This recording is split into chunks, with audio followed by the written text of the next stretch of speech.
We have now reached a certain destination in the episodes that we have been presenting.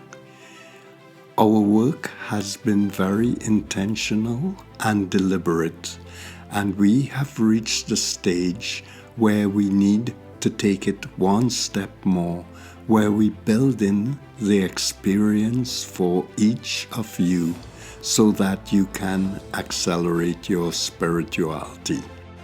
If we quickly review what has been done, you will find that most people get certain techniques to practice and then they improv. They try and make it work without paying attention to all the different biases that we carry. There are the cultural, the interpersonal, and our own internal biases. We try to build spirituality on that platform. In our past episodes, what we have been doing is laying out a backstage for you to understand some of the conflicts that you have been facing, as well as re-educating you on changes that have taken place culturally, how we respond to each other with judgment or with bias, and also how internally we play our own games and the lies we tell ourselves. So where do we want to go from here?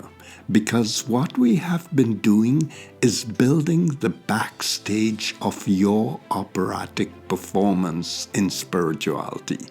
We have been putting in the lights and the set decorations and the costumes. So now when you stand front stage and you perform to your large audience of the divine beings, you have everything working in concert for you. It is no longer an improv situation. We have all these past episodes available as a library for you, and we hope that you will visit them repeatedly to reinforce some of the issues that you will be facing. For example, for those of you who have looked at where you are on the spiritual path, for those of you who are awake but have not advanced further, you can be aware of the lies you tell yourselves that keeps you stuck in simply being awake. For those of you who are dabblers, most of the time it is the monkey mind that keeps you drifting from one thing to another. You can revisit the dog exercise or the monkey mind exercise, and there are different resources within our episodes to create all the education that you need to build on your experience. So going forward, how do we take it to the next level? In the next episode, we want to introduce you to a very powerful spiritual technique which, if practiced on a regular basis, you will begin seeing results in your spiritual practices. This is not to replace any technique or approach that you are using for your own journey. It is simply there to accelerate that journey for you. We are going to present some techniques that have been presented from masters to their students. There will be others that you might be aware of and familiar with. But with the background you have in the episodes that we have presented, you will find that your whole spiritual evolution will begin to accelerate.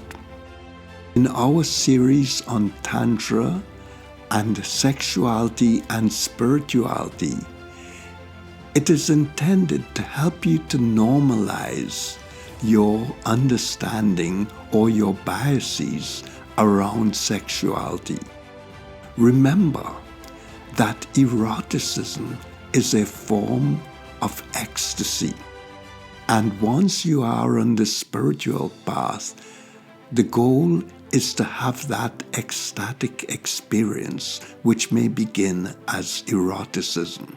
So visit those series as well to feel comfortable with them. Look at it this way. It is as if we have wired the house and we have set up the outlet in the wall. It is now up to you to plug into that outlet so that your lamp can be lit. So let's start. In the next episode, we are going to present to you a technique that has been handed down from teacher to student. I have not seen this reported or written anywhere. As we go along, there will be other techniques that you might be familiar with, but we will start with that first technique that is very powerful. It is reported that if you practice it for a month, that you will find that some of the old behavioral traps that you have been caught in begin to fragment, and it opens up an opportunity to explore the wonder of the spiritual world. Let us start with what you need to do. Begin to imagine a form or figure that you feel very comfortable and connected with. You could visualize or connect with the Lord Jesus Christ, or Buddha, Confucius, a Hindu god or goddess, or even a light form. We are going to use that which you have created to help you to experience more. So over the next few days, I would like you to begin to share your emotions and connect your desires, your fears, your worries with this form that you are creating. Make it so that the form understands everything about you as if you both are one. Having done that, we will then introduce you to the technique where it will help you to remove obstacles and open up a path for you to experience the greater glory of the wonderful universe that we live in.